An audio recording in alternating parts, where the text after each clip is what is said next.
कि भाई साहब हम तो इतना कुछ कर रहे हैं, इसके बावजूद इंडिया तस से मस नहीं हो रहा। If you have a problem buying oil from India, oil or refined products, don't buy it. Nobody forced you to buy it.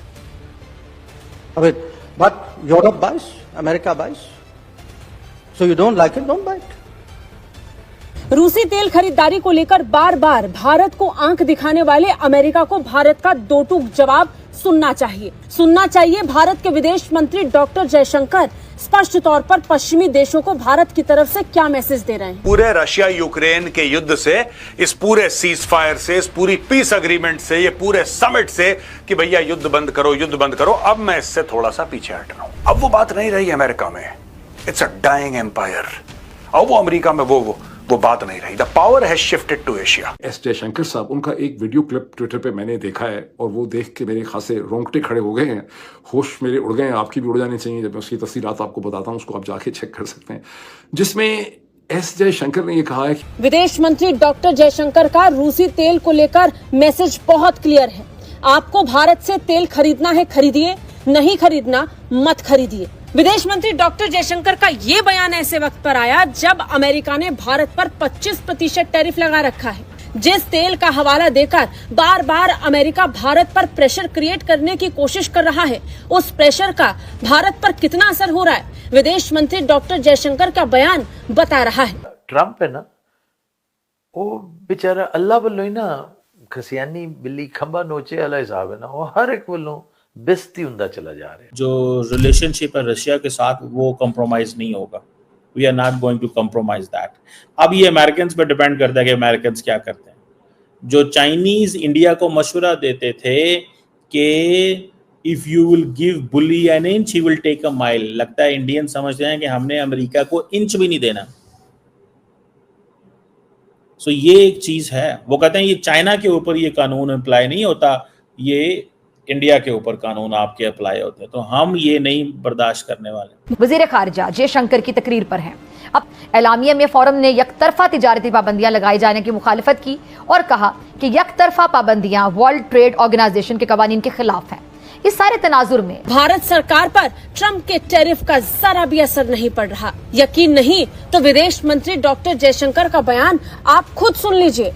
किस कॉन्फिडेंस के साथ जयशंकर ने पश्चिमी देशों को भारत का मैसेज दिया है। भारत का जो सक्सेस है, जो अमेरिकन की आंखों में खटकता है, एक दिन का सक्सेस नहीं है। पहली बार मैं ऐसा देख रहा हूं दोस्तों, पहली बार जब से मैंने जियोपॉलिटिक्स पढ़ना शुरू करा है कि चाइना भारत के साथ खड़ा हो गया अमेरिका के खिलाफ। इंडिया के साथ हमने मुकाबला तो हमारा बड़ा जबरदस्त है, हर सतह के ऊपर हम मुकाबला करना चाहते हैं, लेकिन ये जो फॉरेक्स जो एक्सचेंज है, जो रिजर्व्स है उनके फॉरेन एक्सचेंज के, अब ये देखें कि वो कहां पे चले गए हैं। अगर नरेंद्र मोदी इस चीज को अंडर एस्टिमेट करते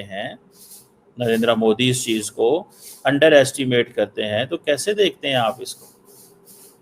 वो कहते हैं हम इसको अंडर एस्टिमेट नहीं करने देंगे, हम खड़े हैं। ये सिग्नल दिया है इंडिया ने। तो जो थोड़े दिन पहले वो कह रहे थे अमेरिकन, उसको कैसे देखते हैं?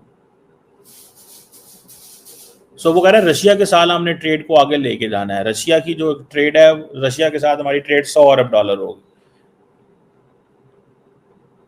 इसका मतलब क्या है कि ट्रंप एडमिनिस्ट्रेशन क्या कर सकती है? कब तक? और आप देने का कोई बात ही नहीं करते हैं, काशकोल लेके खड़े हो जाते हैं उधर, करें थोड़ी देर और मेहरबानी से थोड़ा और दे दें जी, थोड़ा और दे दें।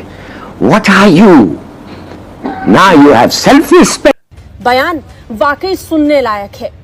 It's funny you have people who work for a pro-business American administration accusing other people of doing business.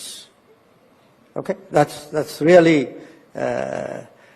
curious. But here's the point: if you have a problem buying oil from India, oil or refined products, don't buy it. Nobody forced you to buy it. I mean, but Europe buys, America buys. So you don't like it, don't buy it. Donald Trump को Vladimir Putin भी manipulate कर रहा है और Zelensky भी manipulate कर रहा है। पुतिन ने साफ बोल दिया कि यूक्रेन के अंदर ना नेटो रहेगा ना वेस्टर्न आर्मी रहेंगी। इस बंदे की औकात है कि पुतिन के बगल में बैठ के बात करेगा एज इक्वल्स। भाग यहां से। ज्यादा माल बेच पाता है, अमेरिकन कम। अबे तुम बनाते ही नहीं हो तो क्या करें यार? इसमें भारत की गलती है। अगर आप चाहते हो फंक्शन करना, 30-40 साल रुकना पड़ेगा, ग्राउंड अप आपको शुरू करना पड़ेगा, तब जाके आप करोगे। हालात ये हैं कि खजाना साल भर के अखराजात का मुतहम्मिल नहीं है, जबकि IMF से कर्जे की अगली किस्त का हुसूल हर गुजरते दिन के साथ नामुमकिन होता नजर आ रहा है। हिलाली साहब, इन हालात में क्या हुकूमत इस काबिल होगी कि एक मुतवाज़िन बजट पेश कर सके जिसमें आवाम को कुछ रिलीफ भी मिले, तरक्याती काम भी हो सके और मुआशियात की हालत भी सुधर सके? कैसे हो सकता है भाई? बिल्कुल नहीं हो सकता। आपको तो रहना ही है IMF के फोल्ड में। अगर आप IMF के फोल्ड से निकले हैं तो यू फेस बैंक्रप्सी, और आप कर भी नहीं सकते हैं। आपके जितने लोगों ने आपको पैसे दिए हैं, चीन है, सऊदी अरेबिया है, कतर है, पेरिस क्लब है, मल्टीलैटरल ऑर्गेनाइजेशंस हैं, वो कह रहे हैं नो मोर। अगर तुम बात नहीं सुनोगे, ना लोन मिलेगा, इन्वेस्टमेंट मिलेगा, क्रेडिट मिलेगा, फॉरेक्स मिलेगा, कुछ नहीं मिलेगा, तो यू आर स्टक, आप फंस गए हैं। और बेहतर है कि ये मान जाओ, ये ख्वाब जो आ रहे हैं कि नहीं हमें IMF की ऐसी, ये जो डार साहब का जो था ना, ये 200 से नीचे हो जाएगा या 300 से ऊपर चले गया है डॉलर, तो ऑल दिस, ये let's get real. 48% per year is food inflation, मर रहे लोग। दोस्तों, इस वक्त इंडिया ने सिग्नलिंग करनी शुरू कर दी है, और आज डॉक्टर जयशंकर ने सीधा सीधा अमेरिकन को ये कहा है कि वी हैव रेड लाइंस। और ये जो इंडिया US ट्रेड डील है, इसके ऊपर वो कह रहे हैं कि जो आप हमें तंग कर रहे हैं, हमारे साथ आप ज्यादती कर रहे हैं, दिस इज़ अनफेयर। और आप अगर रशिया के तेल से आपको बहुत प्रॉब्लम है तो आप ना खरीदें, आप ये तेल ना खरीदें, हम दुनिया में कहीं और बेच देंगे। कि क्या US अचानक से भारत के साथ रिलेशंस को रीसेट करने की कोशिश कर रहा है? क्योंकि डोनाल्ड ट्रंप ने जब से पावर संभाली थी तब से लेकर अब तक भारत में कोई भी एम्बेसडर इन्होंने नहीं भेजा था। ये है आपका बजट, और ये कम नहीं होगा ना। 22% इंटरेस्ट रेट कम होगा, इंटरेस्ट रेट कम होगा तो इन्फ्लेशन बढ़ेगी। We can't afford to do that. उसका स्कीम आपने देख लिया था, वो जो क्या था, वो पेट्रोल का स्कीम, वो डबल पेमेंट का, ये वो खत्म, फिनिश, गॉन। पता नहीं उन्होंने लगाया क्यों, I don't know what world they are living in. तो कहने कि अगर आप अनडिसिप्लिन लोग इतने पैसे इतने सालों तक विदाउट डिसिप्लिन खर्च करते रहे हैं, खाते रहे हैं, कितने सारे लोग, 70% पाकिस्तान का टैक्स 11,000 लोग देते, यकीन कर सकते हैं आप? 11,000 लोग 70% टैक्स देते हैं इस मुल्क का। ये बहुत ही अमीर मुल्क है, लोना टैक्स। बाकी करोड़ 200 मिलियन से लोना टैक्स, 100 मिलियन 150 मिलियन निकाल दें, बस 20-30 मिलियन से ले, नॉट 11,000। और खुद ही खो गया है, खा गए हैं।